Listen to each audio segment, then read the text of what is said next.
అంశాలను చూస్తుంటారు. కానీ కాంగ్రెస్ పార్టీ వచ్చిన తర్వాత చూడుర్రి, రుణం కింద కళ్యాణ లక్ష్మి జమ. ఓరి దేవుడు, ఇది ఎక్కడన్నా ఉంటుందా అండి? మీరు వ్యవసాయ రుణం తీసుకున్నా, ఇతరత్ర రుణం తీసుకున్నా, ఇగో పంట రుణం కింద 60,000 కట్. ఆందోళనలో సోహంబాయ్. ఇది సర్కారా రికవరీ ఏజెన్సీనా? కాంగ్రెస్ సర్కార్ తీరుపై కేటీఆర్ ఫైర్. ఒకసారి చూడుర్రి ఇక్కడ పూర్తిగా.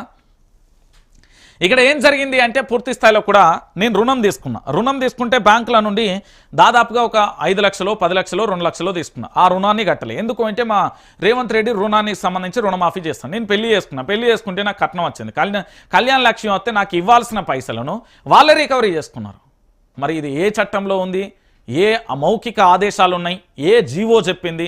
మరి ప్రజలకు ఇచ్చిన తర్వాత వాళ్ళ దగ్గర నుండి రికవరీ చేయాలా, లేకపోతే పూర్తి స్థాయిలో ఇట్లనే రికవరీ చేసుకుంటా వాళ్ళకు రావాల్సిన స్కీములన్నీ కూడా డైవర్ట్ చేసుకొని మళ్ళీ అటు సైడే ఇగో వస్తుంది, ఇగో ఇది మీదే, ఈ బుక్లో ఈ చెక్ బుక్ మీదే, ఇలా అన్ని చెక్కులు తీసుకోరంటూ ఇట్లా టాపిక్ డైవర్షన్ అంటే ఇట్లా పూర్తి స్థాయిలో కూడా మళ్ళీ వాళ్ళ వైపే మళ్ళుకుంటున్న పరిస్థితి.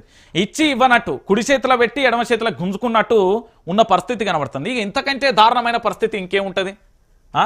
ఇంతకంటే ఘోరం ఏముంటుంది? ఇగో నేను చెప్పింది ఇదే.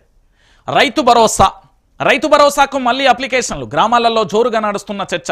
వాట్సాప్ గ్రూపులలో అప్లికేషన్ల చెక్కలు. కొత్త వాళ్లకు మాత్రమేనని ప్రచారం. మళ్ళీ దరఖాస్తు పెట్టుకోవాలని ఆందోళన. కొత్తోళ్లతో పాటు పాతోళ్లు సైతం దరఖాస్తులు పెట్టుకోలేకపోతే రాదేమోనన్న భయం. వరుస అప్లికేషన్లతో రైతులలో గందరగోళం. ఇవాల్టి నుంచే భరోసా ఇస్తామన్న సర్కారు ఇప్పుడేమో మళ్ళీ దరఖాస్తులు మెలిక. పనులు వదిలి అధికారుల చుట్టూ ప్రదక్షిణలు. రాష్ట్రంలో ప్రజాస్వామ్య పాలన ఏమో కానీ దరఖాస్తుల పాలన సాగుతుంది అని తీవ్ర విమర్శలు వస్తున్నాయి. ప్రతిదానికి దరఖాస్తు మెలిక పెట్టి సర్కార్ కాలయాపన చేస్తుంది ఆరోపణలు వినిపిస్తున్నాయి.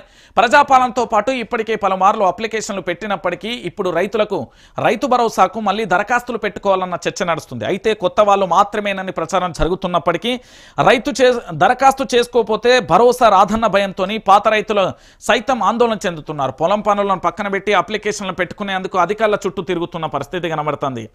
అయ్యా భాంచన్ అప్లికేషన్ అభయవస్తంతో మొదలైంది. తర్వాత రేషన్ కార్డు అన్నారు, ఇందిరమ్మ ఇల్లు అన్నారు, రకరకాలుగా నడుస్తుంది. ఇప్పుడు రైతు భరోసా అప్లికేషన్లు పెట్టుకుంటేనే, ఈ అప్లికేషన్ ఉంటే మాత్రమే రైతు భరోసా వస్తుంది. అంటే తెలంగాణ ప్రాంత బిడ్డలకు సంబంధించి ఇంతకంటే బాధాకరం, ఇంతకంటే ఘోరం ఇంకేముంటుందండి? తెలంగాణ ప్రాంత బిడ్డలు అందరూ కూడా ఆలోచించాలి. రైతు భరోసాకు సంబంధించి అప్లికేషన్ల రాజ్యం ఏందండి బాబు? వాళ్ళ దగ్గర డాటా లేదా? వాళ్ళ దగ్గర పూర్తి స్థాయిలో సమాచారం లేదా? ప్రభుత్వం కాదా ఇది? ఏమన్నా వ్యక్తికి సంబంధించిన సంస్థన? ప్రభుత్వానికి సంబంధించిన రిపోర్ట్ ఉంటుంది కదా, ఎవరికి భూమి ఉంది, ఎవరికి భూమి లేదు, ఎవరు కౌలు రైతులు, ఎవరు అవును ఎవరు కాదు అనేది తెలుస్తుంది కదా.